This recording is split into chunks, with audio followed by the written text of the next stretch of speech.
ప్రపంచవ్యాప్తంగా హిందూ బంధువులందరూ కూడా వీర హనుమాన్ జయంతి సందర్భంగా మరి చాలా పెద్ద ఎత్తున అనేక కార్యక్రమాలు చేస్తూ ఉన్నారు.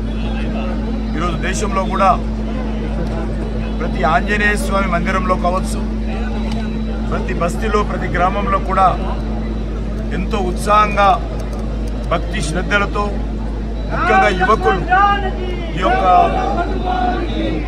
హనుమాన్ జయంతి కార్యక్రమాలను పెద్ద ఎత్తున నిర్వహిస్తూ ఉన్నారు. మన భాగ్యనగరంలో కూడా గౌరగూడ రామ మందిరం నుంచి తాడ్బాన్ హనుమాన్ మందిర్ వరకు ప్రతి సంవత్సరము వీర హనుమాన్ విజయ యాత్ర, వీర హనుమాన్ శోభయాత్ర ఎంతో అద్భుతంగా నిర్వహిస్తూ ఉన్నారు. ఈరోజు కూడా కొద్దిసేపట్లో యాత్ర ప్రారంభమవుతుంది.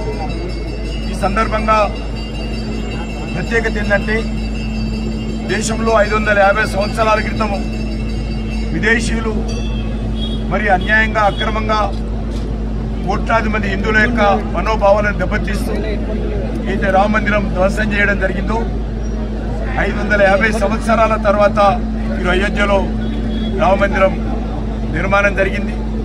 జనవరి 22న మరి రామలాల విగ్రహానికి, బాలరాముడి విగ్రహానికి ప్రాణ ప్రతిష్ఠ జరిగింది.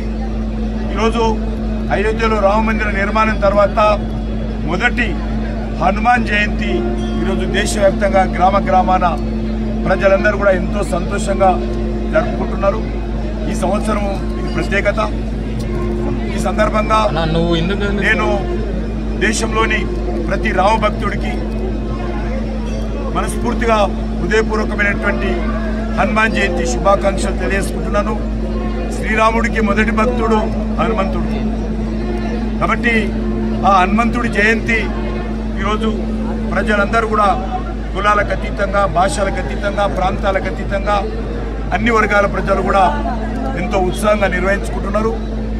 ఈ సందర్భంగా మరొకసారి అయోధ్యలో అద్భుతమైనటువంటి, భవ్యమైనటువంటి, దివ్యమైనటువంటి రామ మందిర నిర్మాణం పూర్తయిన సందర్భంగా జరుపుకుంటున్నటువంటి ఈ హనుమాన్ జయంతి కార్యక్రమ సందర్భంగా అందరికీ హృదయపూర్వకమైనటువంటి శుభాకాంక్షలు తెలియజేస్తూ మనకందరికీ కూడా రానున్న రోజుల్లో మన దేశం అభివృద్ధి జరగాలని, మన దేశంలో మంచి వర్షాలు కురిసి ప్రజలందరూ సుఖ సంతోషాలతో ఉండాలని, ఏ రకమైనటువంటి ప్రకృతి వైపరీత్యాలు, ఉపద్రవాలు రాకుండా అటు శ్రీరామచంద్రుడు ఇటు హనుమంతుడు మన అందరినీ సంపూర్ణంగా ఆశీర్వదించాలని, మన దేశం రానున్న రోజుల్లో ఒక శక్తివంతమైనటువంటి దేశంగా, ఒక బలమైనటువంటి దేశంగా, ప్రపంచంలోనే విశ్వగురుగా మన దేశం రాణించే విధంగా భగవంతుడు మనకు ఆ శక్తిని ఇవ్వాలని నేను ఈ సందర్భంగా నేను హనుమంతుడిని, అదేవిధంగా